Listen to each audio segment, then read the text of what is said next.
Goodie guys, si Hippie Mulix. For today's video, gagawa tayo guys ng menu sa Bisaya na tinatawag na native chicken halang-halang. Halang-halang na menu guys sa Bisaya. Tagalog siguro ito, spicy native chicken with gata. English Tagalog yun guys, di natin na ano talaga. Yun na yun sigurong luto na yun. Pero dito sa Bisaya, halang-halang. Manok native halang-halang. Okay guys, umpisa natin yung video. Let's go! Ingredients natin is ito. Una, chicken. Native chicken to guys. Doon ani natin doon sa may pre-rinse chicken natin. Tapos sayuti, pitsay, unang gata, ikapangalawang gata, vinegar, patis, black pepper at saka asin at saka bitsin. Konting bitsin lang guys, kaya si ano yan, di naman masama pag marami. Bawang, sibuyas, luya, dahon na sibuyas, at saka chili red, at saka Bisayang sili. Sili kasi yan ang sinasabing halang-halang sa Bisaya, halang-halang native chicken. Okay, dai, dire. Okay, umpisa na natin. Ang luwag. Si Hippie Mulix, chief cook ngayon sa ating menu na halang-halang native chicken. Una natin is mag-isa tayo ng bawang.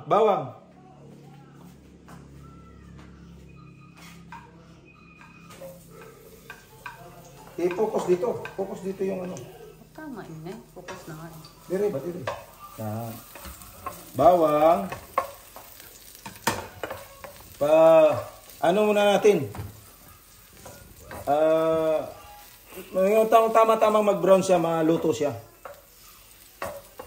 Ayan. Ito yung popular na menu dito sa Bisaya guys. Manok halang-halang. Ibig sabihin, hot and spicy.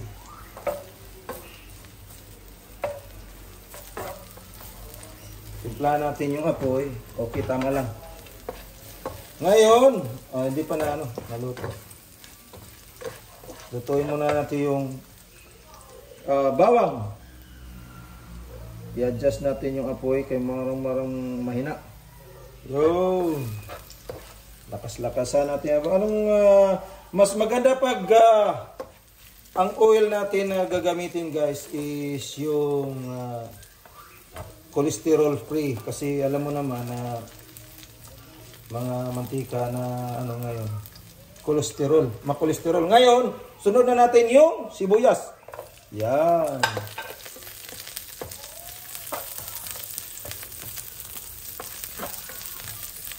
Pagkatapos sa sibuyas, ilagay na natin yung ating native chicken.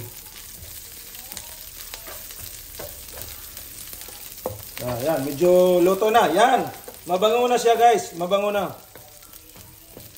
Yan, mabango. Ngayon, ilagay na natin yung ating native chicken.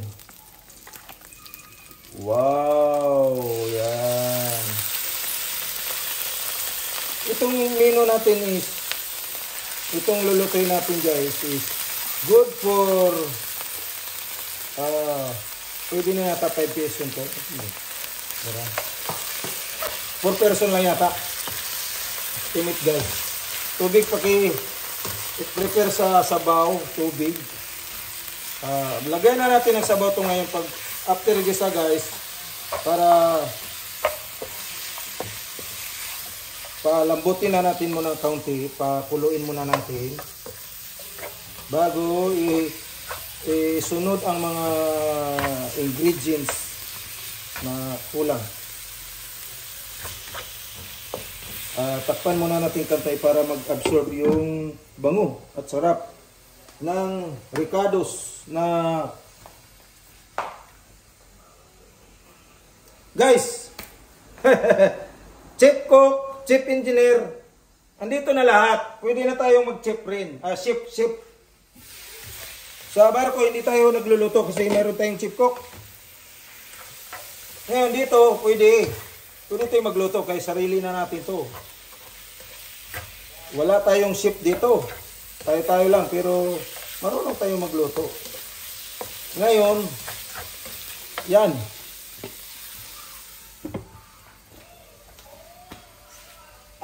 Lagyan na natin ng sabaw. After mag-absorb siya ang bango. Asa tong sabaw natin? Bulutan ba? Aka na ba?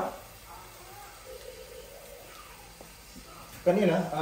Unang lagay natin yung unang gata na sabaw. Ano natin? Pangalawa.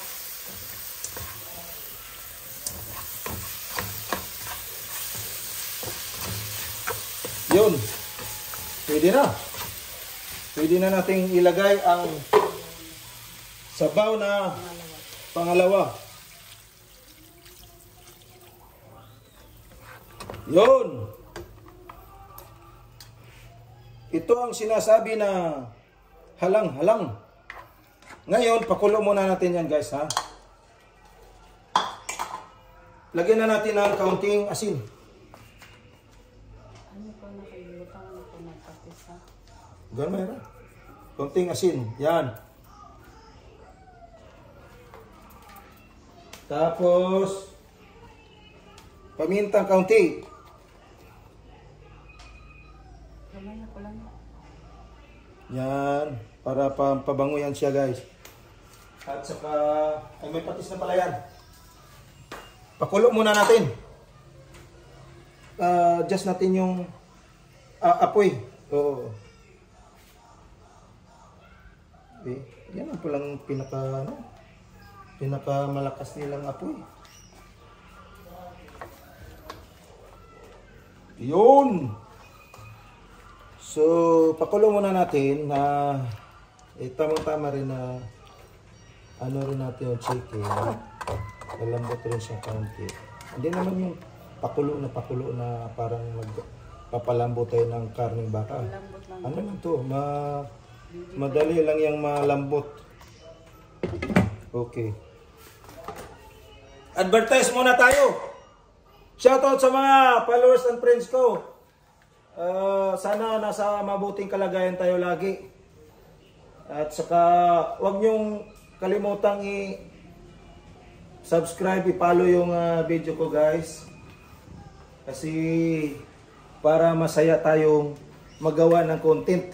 Now, ngayon, hintayin natin kukulo to.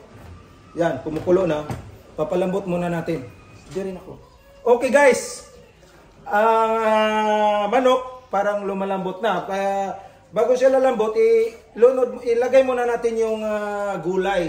Gulay ito. Sayote at saka yung puno ng pitsay kasi matigas yan. Kailangan mauna sila guys. Yan. Baligtad yung kamay ko. Ayun. Tapos pakulo pa din para lalambot sila. Lalagyan rin natin ng itong chili, red chili pepper. Tapos ito loya. Ito huli na lang itong maanghang guys. Talagang paanghang na yung initib ano na yan. At saka kaunting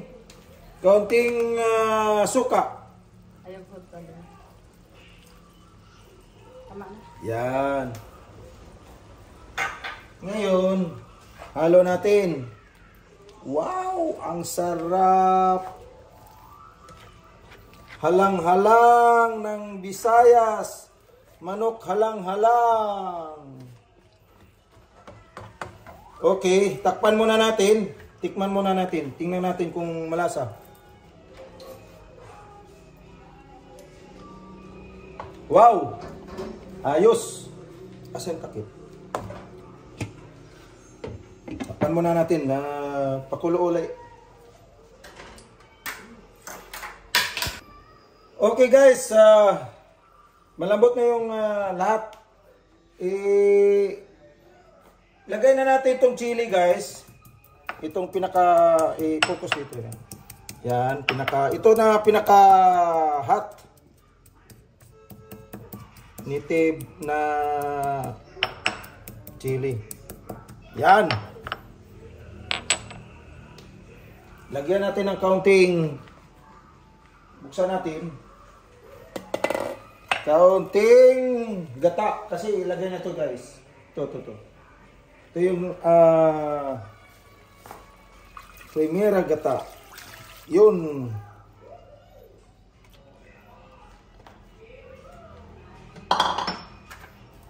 Tapos pakulo ulit. Lagay natin after na kumulo itong pitsay na dahon at saka sibuyas dahon. Yun na. Matatapos na tayo after that. Okay, takpan muna natin ulit. Okay guys. Kumulo na. Malambot na lahat.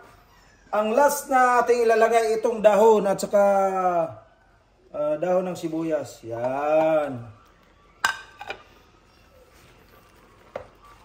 Pag ito'y malambot na guys, ahainin natin at ready to serve na. Ready to serve na ang ating manok na halang-halang in Bisaya. In Tagalog or English siguro, ano siguro to guys, hot and spicy chicken with gata. Chicken native with gata. Yan. Konting ano na lang yan guys.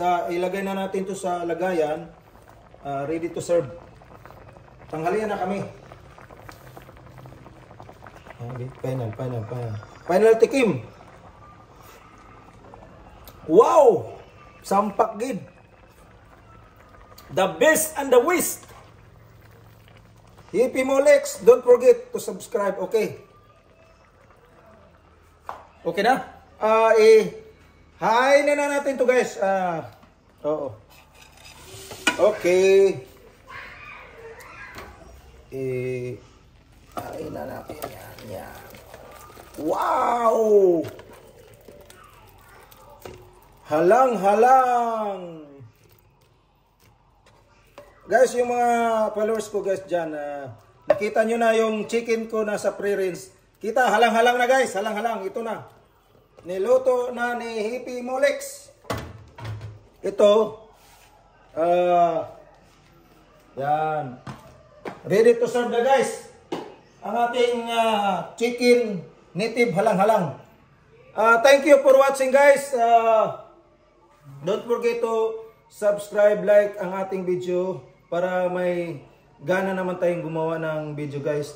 Thank you. See you next video. Sana pagpalain tayo araw-araw at nasa magagandang kalagayan lahat. God bless us all. Thank you.